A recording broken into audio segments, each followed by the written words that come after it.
ఈరోజు దేవుని వాగ్దానము యెషయా గ్రంథము 50వ అధ్యాయము 7వ వచనాన్ని ధ్యానిద్దాం. ప్రభువగు యెహోవా నాకు సహాయము చేయువాడు గనుక నేను సిగ్గుపడలేదు. నేను సిగ్గుపడనని ఎరిగి నా ముఖమును చెకుముకి రాతి వలె చేసుకుంటేనే. ఆమేన్. తన ముఖాన్ని చెకుముకి రాతి వలె చేసుకుని ధైర్యముతో శ్రమను అనుభవిస్తూ ప్రభువైన యేసుక్రీస్తు వారు దేవునికి మొరపెడుచూ ఉన్నాడు. ప్రపంచాన్ని పాపము నుంచి విడిపించాలని తాను తన యొక్క శరీరమును రక్తమును ధారపోసినట్టుగా మనము చూస్తూ ఉన్నాం. అయితే అప్పుడు దేవాది దేవునితో అంటున్న మాట ఏమిటంటే, ప్రభువు యెహోవాయే నాకు సహాయకుడు గనుక నేను ఈ జనుల కోసం నా ప్రాణం ఇవ్వటానికి నేను సిగ్గుపడను అంటూ ఉన్నాడు.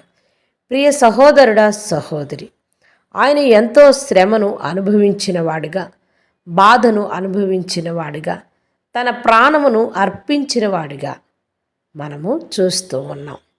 ప్రభువైన యెహోవా మనకు సహాయకుడని మనము నమ్మాలి. నీవు ఈరోజు నమ్ముతున్నావా? చూడు, ప్రభు ఎంత గొప్పవాడు. ఆయన ఒక ప్రత్యేకమైన స్థానములో ఉండి పాపాత్ములైన మానవుల కొరకు ఆయన ప్రియ కుమారుణ్ణి పంపించి ఉన్నాడు.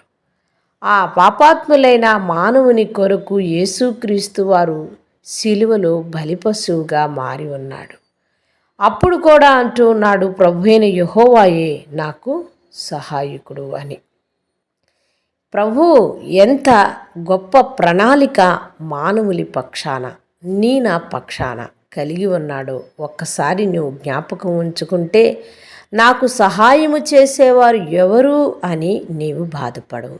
ఎందుకంటే దేవాది దేవుడు యేసుక్రీస్తు వారిని మన కొరకు ఏ విధంగా సహాయపరిచాడో, సిద్ధపరిచాడో, ఆయన శ్రమల గుండా పయనించినప్పటికీ, ఆయన వేదన చెందుతున్నప్పటికీ, ఆయన బాధ చెందుతున్నప్పటికీ, చివరికి ఆయన ప్రాణాన్ని సమర్పించవలసి వచ్చినప్పటికి కూడా దేవాది దేవుడే నాకు సహాయకుడు అంటూ ధైర్యముతో తన ముఖాన్ని చెకుముకి రాతిలా చేసుకొని తను ఎంతగానో దేవుణ్ణి స్తుతిస్తూ ముందుకి కొనసాగినట్టుగా మనము చూస్తూ ఉన్నాం. ప్రియ సహోదరుడా, సహోదరి, దేవుడు సహాయము చేసేవాడిగా ఉన్నాడు. ఆయన సహాయము చేసేవాడిగా ఉన్నప్పుడు మనల్ని అడ్డుకునేవారు ఎవరుంటారు? సర్వశక్తిని యొక్క సహాయము నిశ్చయముగా మనకి దొరుకుతుంది. అది నీవు నేను తెలుసుకున్నప్పుడు మనము భారముగా, బాధగా, వేదనగా ఉండక ప్రతిరోజు సంతోషముతో మన జీవితాన్ని ముందుకు కొనసాగించేవారిగా ఉంటాం.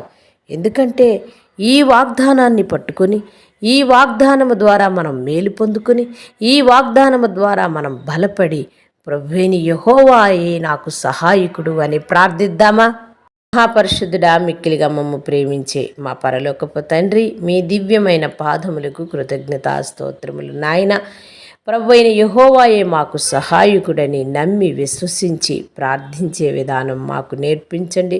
నిజముగా యేసుక్రీస్తు వారిని జ్ఞాపకము చేసుకుంటే ఆయన అనుభవించిన శ్రమలు, ఆయన బాధపడిన బాధ, ఆయన మా కొరకు భరించిన ఓర్పుని జ్ఞాపకం చేసుకుంటే మా శ్రమలు ఏ పాటివి అని మేము తలుచుకొని, తండ్రి నీవు మాకు సహాయకుడిగా ఉండగా ఎవ్వరూ అడ్డుపడలేరని నమ్మి విశ్వసించి నీవే మా సహాయకుడు అని నమ్ములాగా వినుచున్న వారికి మాకును అట్టి ధైర్యమును దయచేయమని యేసు నామమున ప్రార్థిస్తున్నాం మా పరలోకపు తండ్రి. ఆమేన్.